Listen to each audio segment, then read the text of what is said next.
சரிலா talkies நேயர்களுக்கு வணக்கம். இன்றைய காலையில் நாம் சந்திக்கிறவர் காங்கிரஸ் கட்சியினுடைய செய்தி தொடர்பாளர் திரு இனியன் ராபர்ட் அவர்கள். வணக்கம். வணக்கம் சார். வணக்கம். நாளை டெல்லியில ராகுல் காந்தி, மல்லிகார்ஜுன கார்கே அவர்கள் தலைமையில தமிழ்நாட்டினுடைய காங்கிரஸ் கட்சியினுடைய பிரதிநிதிகள் செல்வ பெருந்தகையும் கலந்துக்கிறாரு. மற்ற உறுப்பினர்களும் நிர்வாகிகளும் கலந்துக்கிறாங்க. அந்த கூட்டத்தினுடைய முடிவுல தாவேக்காவா திமுகவா இந்த 2026 எலெக்ஷன்ல யாரு கூட கூட்டணி என்பதை முடிவு செய்ய போறாங்க அப்படின்னு நிறைய செய்திகள்ல பார்க்க முடியுது. நிறைய கான்ஸ்பிரசி தியரிஸ் எல்லாம் சொல்றாங்க. நாளை என்ன முடிவு எடுக்க போறாங்க? உங்களுடைய பார்வை என்ன இதுல? சார், அதாவது இப்போ நீங்க சில தலைவர்கள் இன்னைக்கு போறாங்க, நாளைக்கு போறாங்க, டெல்லியில நாளைக்கு ஒரு கூட்டம் இருக்கு, அதெல்லாம் ஓகே தான். ஆனா இந்த கூட்டம் எதற்காக அப்படின்னு நீங்க கேட்டீங்கன்னா, இது தாவேக்காவா திமுகவா அப்படின்றத முடிவு செய்வதற்காக அல்ல. காங்கிரஸ் எழுப்புகின்ற ஒரு கோஷம், காங்கிரஸ் கூடிய ஒரு சில தலைவர்கள் ஆட்சி அதிகாரத்தில் பங்குன்ற குரல் எழுப்புறாங்கல்ல. இப்ப இதை மையப்படுத்தி சீட் ஷேரிங்க அல்லது கூட்டணிய தீர்மானிப்பதோ அல்லது அதை நீட்டிப்பதோ இந்த மாதிரி விஷயங்களுக்கு தான் அதை நம்ம பார்க்கணுமே தவிர நேரடியாக திமுகவா தாவேக்கான்ற ஆப்ஷனுக்குள்ளேயே போல. காங்கிரஸ் ஆல்ரெடி காங்கிரஸ் திமுக கூட தான் இருக்குது, திமுக கூட்டணி தான் வலுவான கூட்டணின்ற முடிவு பண்ணியாச்சு. அதை அகில இந்திய பொறுப்பாளர் கிரீஷ் சோடங்கரும் சொல்லிட்டாரு, தமிழ்நாடு காங்கிரஸ் கமிட்டி தலைவர் செல்வ பிறந்தையும் சொல்லிட்டாரு. அண்ட் நாடாளுமன்றத்திலையும் மாநிலங்களிலும் மாநிலங்களிலும் காங்கிரஸுக்கு திமுக எண்ணிக்கை தேவை, நாடாளுமன்ற உறுப்பினருடைய எண்ணிக்கை, திமுக பலம் தேவை. அதனால காங்கிரஸ் ஒரு நேஷனல் பார்ட்டி, தேசிய கட்சி, பாராளுமன்றம் சென்ட்ரிக்கா யோசிக்கும் போது திமுக அவங்க செகண்ட் ஆப்ஷனா ட்ரீட் பண்ண மாட்டாங்க. ஆனா உங்களுக்கு இங்க என்ன, எதற்காக இந்த கூட்டம் முக்கியமான கூட்டம் அப்படின்னு கேட்டீங்கன்னா, இந்த ஆட்சி அதிகாரத்தில் பங்குன்னு ஒரு குரல் எழும்புதுல தமிழ்நாட்டுல, இது தேவையா இல்லையான்னு விவாதிப்பதற்கும், இதை ஒரு மையப்பொருளா வச்சு நம்ம கூட்டணியை தீர்மானிக்கணுமா தீர்மானிக்க கூடாதா அப்படிங்கிற மாதிரியான ஒரு கலந்துரையாடல தான் காங்கிரஸ் உடைய முன்னணி தலைவர்களும் முன்னாள் தலைவர்களும் அழைக்கப்பட்டார்கள். அப்ப இந்த தலைவர் ராகுல் காந்தி, மல்லிகார்ஜுன கார்கே, கே சி வேணுகோபால் எல்லாருமே இருப்பாங்க. இதுல பேசி முடிவு பண்ணுவாங்க, காங்கிரஸ் இந்த தேர்தலில் ஆட்சி அதிகாரத்தில் பங்குன்ற குரலை எழுப்பணுமா அல்லது தேவையில்லையா, நம்ம இருக்கிற கூட்டணியிலே டிராவல் பண்ணலாமா அப்படின்ற மாதிரி. ஆனா தாவேக்கா ஒரு ஆப்ஷனா காங்கிரஸ் நிச்சயமாக வைக்காது என்பது என்னுடைய தனிப்பட்ட கருத்து. ஏன்னா உங்களுக்கு அடிப்படையிலே இங்க திமுக காங்கிரஸுக்கு தேவை, அதே மாதிரி திமுகவுக்கும் காங்கிரஸ் தேவை. ரெண்டு பேரும் ஒரு மியூச்சுவல் பெனிஃபிட்ல ஒரு ஏற்கனவே ஒரு 2004 இருந்து ஒரு சக்சஸான கூட்டணியாக அது இருக்கிறது. அண்ட் விஜய் அன்டெஸ்டடா இருக்கிறாரு, தாவேக்கா அன்டெஸ்டடா இருக்கு. அதனால காங்கிரஸ் நேரடியாக ஒரு காலமும் தாவேக்கா ஆதரிப்பதோ அல்லது கூட்டணி போவதோ செய்ய மாட்டாங்கன்றதுல நான் உறுதியா இருக்கேன். கட்சியினுடைய வரலாற்று எடுத்து பார்த்தாலும் அதோட டைனாமிக்ஸ் ஸ்டடி பண்ணாலும் அதுதான் வரும்ன்றது எனக்கு புரியுது. ஆனால் ஜனநாயகம் திரைப்படத்திற்காக ராகுல் காந்தி பேசுகிறது, குறிப்பாக காங்கிரஸ் கட்சியினுடைய எல்லா எம்பிக்களும் தமிழ்நாட்டில இருந்து குரல் கொடுக்கிறது, இதெல்லாம் பார்க்கிற போது இல்ல இது ஒரு இண்டிகேஷன் அவங்க கொடுக்குறாங்க, தாவேக்கா கூட போவதற்கான வாய்ப்புகளை ஏற்படுத்திட்டு இருக்காங்க, அல்லது சீட் நெகோசியேஷன் ஏற்படுத்துவதற்கும் காங்கிரஸ் இதை பயன்படுத்துகிறது அப்படின்ற வாதங்கள் முன்வைக்கப்படுதுல, அதுக்கு என்ன பதில் உங்களுக்கு? இல்ல சார், அதாவது ஜனநாயகன் படம் என்பது ஒரு திரைப்படம், அது தமிழ் திரையுலகிலிருந்து வரக்கூடிய ஒரு திரைப்படம். அதற்கு பாஜக எதிர்ப்பு தெரிவிக்கிறது அல்லது டிலே பண்றாங்கன்ற மாதிரி விஷயங்கள் எல்லாம் இருக்குல்ல, அதுக்குதான் காங்கிரஸ் தலைவர்கள் ஆதரிக்கிறாங்களே தவிர மத்தபடி விஜய் கிட்ட போகணுன்ற மாதிரியான எண்ணம் எல்லாருக்கும் இல்லை. நான் அதை திருப்பி சொல்றேன், ஒரு சிலருக்கு இருக்கு, நான் அதை மறுக்கவே இல்லை. ஒரு சிலருக்கு தாவேக்கா கூட போனா நல்லாதான் இருக்கும்னு நினைக்கிறாங்க. ஆனா கட்சியினுடைய அதிகாரப்பூர்வ கருத்தாகவோ அல்லது கட்சியினுடைய மேல்மட்ட தலைமையினுடைய ஒரு விருப்பமாகவோ அது இல்லை. அதுதான் நான் பதிவு பண்றேன். நான் ஸ்பெசிபிக்கா சொல்லணும்னா திரு பிரவீன் சக்கரவர்த்தி அவர்களுக்கும் அண்ணன் திரு திருச்சி வெளிச்சாமி அவர்களுக்கும், இந்த இருவருக்கும் தான் தாவேக்கா என்பதை ஓப்பனா சொல்றாங்க. மற்றபடி காங்கிரஸ்ல யாருமே ஓப்பனா தாவேக்கான்ற ஆப்ஷன் சொல்லவே இல்லை. எல்லாருமே திமுக தான் கூட்டணியில இருக்குன்றதுல உறுதியா இருக்கிறாங்க. ஏன்னா அவங்களுக்கு புரியுது இந்த கூட்டணியுடைய பலம் என்ன, இதனால ஏற்படக்கூடிய விளைவு என்னன்றது அவங்களுக்கு புரியுது. அதனால யாரும் கூட்டணி விட்டு போகணுன்ற கருத்தை பதிவு பண்ணவே இல்லை. எல்லாரும் ஆட்சி அதிகாரத்தில் பங்கு வேணும்ன்ற குரலை தான் எழுப்புறாங்க. அதை வச்சுதான் திமுக கூட்டணிகளை இருக்கணுமா வேண்டாமான்ற மாதிரி ஒரு நிலைப்பாட்டுக்குள்ள தான் போறாங்களே தவிர, ஆனா பேசிக்கா இந்த கூட்டணி வேணான்ற முடிவு எடுக்கல. இந்த அலைன்ஸ் ஒரு இந்த எஃபெக்ட் என்னன்றதை எல்லாருக்கும் புரியுது. அதை தான் நான் சொல்ல விரும்புறேன் நான். ஆனால் திமுகவுடைய கொள்கையே மத்தியில் கூட்டாட்சி, மாநிலத்தில் சுயாட்சின்னு சொல்லுகிற போது அந்த ஆட்சி அதிகாரத்தில் பங்கு நம்ம கேட்கும் போதே அந்த இடத்துல அடிபட்டு போகுது இல்லையா, அவங்களுடைய கொள்கையை பார்க்கிற போது? இல்ல சார், அதை நான் ஏற்கனவே. இப்ப நீங்க என்னன்னா, நீங்க திமுகவோட கொள்கையை மத்தியில் கூட்டாட்சி, மாநிலத்துல சுயாட்சின்றது எனக்கு புரியுது, அதுவும் கட்சியினுடைய நிலைப்பாடு. ஆனா அதே மாதிரி காங்கிரஸ் கட்சிக்கு ஒரு நிலைப்பாடு இருக்கு. காங்கிரஸ் கட்சியும் திமுகவும் வேற வேற கட்சிகள் தானே, அப்ப நிச்சயமா வேற வேற கொள்கைகள், வேற வேற நிலைப்பாடுகள் இருக்கலாம்ல. இல்லைன்னா ரெண்டு கட்சியும் மெர்ஜா இருக்குமே, எப்பயோ தனித்தனியா இருக்கிறதுனால என் கட்சியினுடைய நிலைப்பாடு என்னன்னா 2006 இருந்து இதுக்கான குரல் கேக்குது சார். 2006 இருந்து ஆட்சி அதிகாரத்தில் பங்குன்ற மாதிரியான குரல் கேட்டுட்டு தான் இருக்கு. இப்போ எலெக்ஷன் பக்கத்துல இருக்கிறதுனால சத்தம் அதிகமா கேக்குது, சரிங்களா? அப்போ அது அந்த குரல்ல நம்ம நீட்டிக்கணுமா வேண்டாமா அல்லது அது மாதிரி இப்போதைக்கு பேச வேண்டாமா அப்படின்றது தலைவர் ராகுல் காந்தி முடிவு பண்ணுவார். இன்னும் சொல்ல போனா தலைவர் ராகுல் காந்தி முதலமைச்சர் ஸ்டாலின் அவர்களும் பேசி தீர்க்க வேண்டிய ஒரு விஷயம் இது. இதுக்கு காங்கிரஸ்ல இருக்கிற ஒரு சில பேர் பேசுவதே வந்து கட்சியினுடைய கட்டமைப்புக்கு எதிரானதாக இருக்குன்னு தான் நான் பாக்குறேன். சோ அவங்க 2 பேரும் பேசி முடிவு பண்ணிருக்கலாம். நீங்க ஊடகத்திலையும் சமூக ஊடகத்திலையும் இங்க தெரிவிக்கக்கூடிய நாடாளுமன்ற உறுப்பினர்களோ மற்றவர்களோ நேரடியா வந்து தலைவர் ராகுல் காந்தி கிட்ட சொல்லியிருந்தா அவர் முதலமைச்சர்கிட்ட பேசி ஒரு தீர்வு கொடுத்திருப்பார், டிப்ளமேட்டிக்கா முடிச்சிருக்கலாம் என்பது என்னுடைய ஒரு பார்வையாகவும் இருக்கும். செய்தி தொடர்பாளராக என்னோட பார்வையா இருக்கு. ஓகே, இதுல விஜயினுடைய ரியாக்ஷன், அதாவது ஒரு நாட்டினுடைய எதிர்க்கட்சி தலைவர் ராகுல் காந்தி, அவர் ஒரு நபரினுடைய திரைப்படத்துக்காக அது இங்க தமிழ் கலாச்சாரத்தை மென்ஷன் பண்ணி அவர் அதை சொல்றாரு.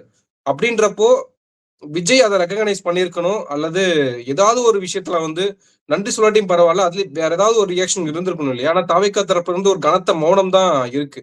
அந்த மௌனம் எப்படி எடுத்துக்கிறது? பாஜகவை கண்டு பயப்படுறதா எடுத்துக்கிறதா, அல்லது ராகுல் காந்தி இல்ல முக்கியம் இல்ல அப்படின்னு நினைக்கிறாங்களே, நீங்க எப்படி அதை பார்க்கிறீங்க? இல்ல சார், அவங்க அதாவது தாவேகாவுக்கு காங்கிரஸ் வரணும்ன்ற ஒரு சாஃப்ட் கார்னர் இருக்கு, அதை நான் மறுக்கிறதுக்கு இல்ல. தாவேகா கட்சி நிர்வாகிகளுக்கு, பெரும்பான்மை நிர்வாகிகளுக்கு காங்கிரஸ் வந்தா நல்லா இருக்கும்ன்றது நினைக்கிறாங்க, அதை நான் மறுக்கவே இல்லை நாங்க. ஆனா தலைவர் ராகுல் காந்தியுடைய ட்வீட்டுக்கான ஒரு விளக்கத்தை நான் அங்க கொடுக்க விருப்பப்படுறேன். தலைவர் ராகுல் காந்தி ட்வீட் வந்து 2 வரியில இருந்தது. ஒரு முதல் வரி வந்து ஜனநாயகன் படத்துக்கு ஆதரவாக ஒரு ட்வீட், அந்த முதல் வரி. 2வது வரி வந்து தமிழ் கலாச்சாரத்திற்கு எதிராக ஒன்றிய அரசு செயல்படுகிறது அப்படின்றது 2வது. இப்போ அவர் வந்து ஏன் அந்த பாயிண்ட் போடுறாருன்னா, அவர் வந்து வெறுமனே தாவேகாவுக்கோ விஜய்க்கோ மட்டும் ஆதரவு தெரிவிக்கல. அவர் வந்து தமிழ் திரையுலகில இருந்து வரக்கூடிய எல்லா திரைப்படங்களுக்குமே இந்த ஒன்றிய அரசு இரட்டை நிலைப்பாடு எடுக்குதுன்ற கருத்துல பதிவு பண்ண முயற்சிக்கிறாங்க. அப்போ வந்து நீங்க வந்து அவர் வந்து ஜனநாயகன் படத்தோட கதையை மையப்படுத்தி எல்லாம் அவர் அங்க எதுவும் சொல்லலைங்க. தமிழ் கலாச்சாரம் ஜனநாயகன் இருக்குதா, ஜனநாயகன் படத்த கதை வந்து தமிழ் கலாச்சாரம் சார்ந்ததா அப்படின்ற விவாதத்துக்குள்ள அவர் போலாங்க. அவரு தமிழ் திரையுல அது வந்து அது பராசக்திக்கும் பொருந்தும். பராசக்திக்கும் வந்து எத்தனை கட்டு வச்சாங்க, எத்தனை வந்து சென்சார்ஷிப்ல இருந்து சேலஞ்சஸ் வச்சாங்க. அதே மாதிரி கொஞ்ச நாளைக்கு முன்னாடி நயன்தாரா நடிச்ச ஒரு படத்துக்கும் இந்த மாதிரியான ஏகப்பட்ட தடைகளை வந்து ஆர்எஸ்எஸ் காரங்க வந்து முன் வச்சாங்க. இது தொடர்ச்சியாக தமிழ் திரைப்பட உலகில் இருக்கக்கூடிய எல்லா திரைப்படங்களுக்குமே ஒன்றிய அரசு இரட்டை நிலைப்பாடு இருக்குது. ஆனா காஷ்மீர் ஃபைல்ஸோ இல்லைன்னா வந்து கேரளா ஸ்டோரிஸுக்கோ ஏதோ குப்பையை வந்து பேசக்கூடிய திரைப்படங்கள் ஈஸியா வந்துருந்தாங்க. உண்மையிலேயே விஷமத்தனமான கருத்துக்களை வந்து ரிலீஸ் பண்ணக்கூடிய படங்களுக்கு எந்த விதமான தடையும் ஒன்றிய அரசு வருது இல்ல. சரிங்களா? அப்போ அதைதான் சுட்டி காமிச்சவர் சொல்றாருங்க. அவர் வந்து ஜனநாயகனுக்கோ தாவேகாக்கோ ஆதரவாக அந்த நிலைப்பாட்டு எடுக்கலன்ற ஒரு புரிதல் இருக்குன்னு நினைக்கிறேன். ஆனா காங்கிரஸ்குள்ள இருக்கிற ஒரு சில தலைவர்களுக்கு வந்து நான் ஏற்கனவே சொன்ன மாதிரி குறிப்பா அந்த 2 பேருக்கு வந்து தாவேகா கூட போன்ற ஒரு விருப்பம் இருக்கு. வெளிப்படையா அவங்களும் சொல்லிட்டாங்க. மற்றபடி யாருமே வெளிப்படையா தாவேகான்ற ஆப்ஷனை சொல்லல. ஏன்னா எல்லாருமே இந்த கூட்டணியில வெற்றி பெற்றவங்க. இந்த கூட்டணியில இருந்தா தான் அடுத்த முறை வெற்றி பெற முடியும்ன்றதுல நம்புறாங்க. ஒரு ரியாக்ஷன் இருக்கணும் இல்லையா? ஒரு நன்றி தெரிவிப்பது அப்படின்றது அரசியல்ல ஒரு தரப்பு நமக்கு வந்து ஆதரவு தெரிவிக்கிறாங்க. நீங்க முதலமைச்சர் ஸ்டாலின் பொதுவா எல்லாத்துக்குமே சேர்த்து ஒரு ஜனநாயகன் மென்ஷன் பண்ணாம, பராசக்தியை மென்ஷன் பண்ணாம காமனா ஒரு ட்வீட் பண்றாரு. அது அவங்க அரசியல் எதிரி, அதனால நீங்க சொல்ல வேணாம். ஆனால் ராகுல் காந்திக்கோ காங்கிரஸ் கட்சியினுடைய மற்ற நிர்வாகிகளுக்கோ ஒரு நன்றி தெரிவிக்கிற, இல்ல எங்களுக்காக நிக்கிற இந்த நபர்களுக்கு நான் நன்றி தெரிவிக்கிறேன்னு ஒரு விஷயம் சொல்லணும் இல்லையா? அரசியல்ல அது ரொம்ப முக்கியமாவும் பார்க்கப்படுது இல்லையா? அப்போ அங்க இருந்து ஒரு கனத்த மௌனம் தான் இருக்கு அப்படின்றப்ப நம்ம எப்படி எடுத்துக்கிறது? இல்ல சார், அதாவது என்னன்னா, தாவேகா இன்னைக்கு வந்து பாஜகவுடைய பிடியில மாட்டிட்டு இருக்கு, இதான் உண்மை. ஒரு பக்கம் சிபிஐ, இன்னொரு பக்கம் சென்சார் போர்டு, 2 பிடியில மாட்டிக்கிட்டு முடிக்கிறாங்க அவங்க இன்னைக்கு. அப்ப அதனால வந்து இன்னைக்கு பாஜக கிட்ட நல்ல பேர் எடுக்கணும் அப்படின்றதுக்காகவே வந்து தலைவர் ராகுல் காந்தியோட ட்வீட்டை வந்து என்டார்ஸ் பண்ணாமலே இருக்கிறாங்க அவங்க. இது அப்படிதான் நீங்க பாக்கணும்னு நினைக்கிறேன். ஏன்னா வந்து இன்னைக்கும் பாத்தீங்கன்னா தாவேகா சார்ந்தவங்க ஜனநாயகன் படத்துக்கே பெருசா குரல் கொடுக்கல. தாவேகான்ற கட்சி நீங்க வந்து விஜய் ரசிகர் மன்றத்தை விட்டுடுங்க, ரசிகர்கள் விட்டுடுங்க, கட்சி அதிகாரப்பூர்வமா கட்சியா இருக்கு. கட்சியினுடைய தலைவரோட திரைப்படத்துக்கே வந்து இன்னைக்கு வரைக்கும் ஒரு அதிகாரப்பூர்வமான கண்டனமோ கருத்தோ பதிவு பண்ணவே இல்லை.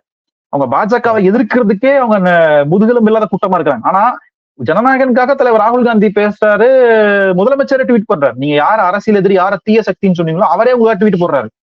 ஆனா நீங்க உங்களுக்காக பேசுறீங்க இல்ல, நீங்க உங்களுக்காக நீங்க பேசவே நீங்க ரெடியா இல்ல. நீங்க அப்போ நீங்க எவ்வளவு பயந்து போயிருப்பீங்க. நீங்க பிஜேபி பார்த்து, நீங்க பிஜேபி பார்த்து எவ்வளவு பயம் இருந்துச்சுன்னா நீங்க இந்த மாதிரியான ஒரு நிலைப்பாடு எடுத்திருப்பீங்க. அதனால இது நீங்க கேட்ட கேள்விக்கான நேரடி பதில் என்னன்னா, தலைவர் ராகுல் காந்தியோட ட்வீட்டை ஏன் அவங்க என்டார்ஸ் பண்ணாம இருக்கிறதுக்கான ஒரே காரணம் என்னன்னா, எங்க இவர் என்டார்ஸ் பண்ணிட்டா பாஜக நம்ம படத்தை ரிலீஸ் பண்ணாம போயிருமோ, இல்லைன்னா வந்து நமக்கு சிபிஐல ஏதாவது இன்னும் நமக்கு கிடுக்குப்படியான கேள்விகள் கேட்டு இன்னும் நெருக்கடிக்குள்ள தள்ளிடுவாங்களோ. ஏற்கனவே கேட்ட கேள்விகளுக்கே ஒரு 5 நாள் லீவ் கேட்டு வந்திருக்காரு, பொங்கல் லீவுன்னு. அதனால வந்து இதெல்லாம் வச்சுதான் நம்ம பார்க்கணும்னு நினைக்கிறேன்.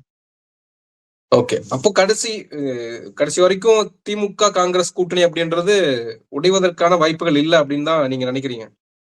இல்ல சார், நீங்க இந்த பாராளுமன்ற ஜனநாயகம் நியூமரிக்கல் ஸ்ட்ரென்த் வச்சு காங்கிரஸுடைய வரலாற்றும் காங்கிரஸ் எடுத்த முடிவுகளையும் காங்கிரஸோட டைனாமிக்ஸையும் எடுத்து பாத்தீங்கன்னா இந்த திமுக காங்கிரஸ் கூட்டணி உடையாது என்பதுதான் யதார்த்தமான உண்மையாக இருக்கிறது.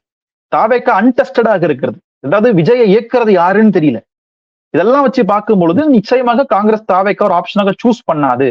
ஆட்சியதிகாரத்தில் பங்குன்ற கோரிக்கையை காங்கிரஸ் திமுக கிட்ட 2 தலைமைகளும் பேசி அதுக்கு ஒரு சுமூகமான முடிவுக்கு வருவாங்கன்றதையும் நான் நம்புறேன்.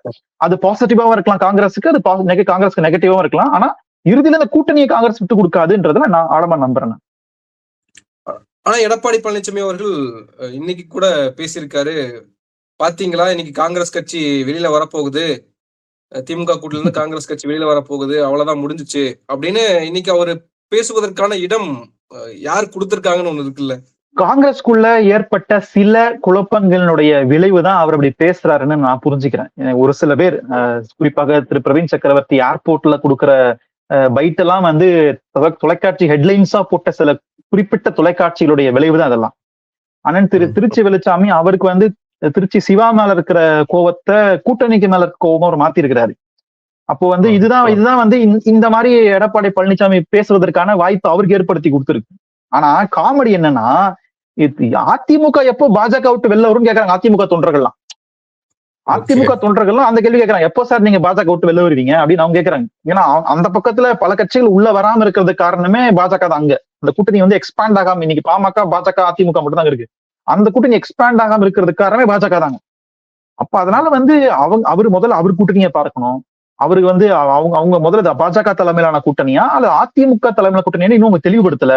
அதாவது என்டிஏ அலையன்ஸா அல்லது ஏடிஎம்கே தலைமையிலான அலையன்ஸ் தெளிவுபடுது. ஏன்னா அமித்ஷா வரும்போதெல்லாம் என்டிஏ அலையன்ஸ்னா பாஜக தலைமையிலான கூட்டணி அர்த்தம். பாஜக தலைமையில அதிமுக இருக்கிறதா அதை தெளிவுபடுத்தணும். 2வது முதலமைச்சர் வேட்பாளர் திரு எடப்பாடி பழனிசாமி தான் முதலமைச்சர் வேட்பாளர்னு சொல்றதுக்கு பாஜக யாருக்கா தைரியம் இருக்குதா? இல்ல அவருக்கு தான் நான் சிஎம் கேண்டிடேட் சொல்றது அவர் தைரியம் இருக்குதா? அப்போ அவர் வந்து எங்க கூட்டணியை பத்தி பேசுவதற்கு எந்த தகுதியும் அவருக்கு இல்ல. நாங்க வந்து இது ஒரு கொள்கை கூட்டணி, சமூக நீதி, மதசார்பின்மை, பெண் விடுதலை, இந்த மாதிரியான விஷயங்களை மையப்படுத்தி செயல்படுகின்ற ஒரு கூட்டணியாக நாங்க இருக்கிறோம். நன்றி, நிறைய விஷயங்களை தெளிவுபடுத்திருக்கீங்க. உங்க நேரத்துக்கு மிக்க நன்றி. நன்றி சார். தேங்க்யூ.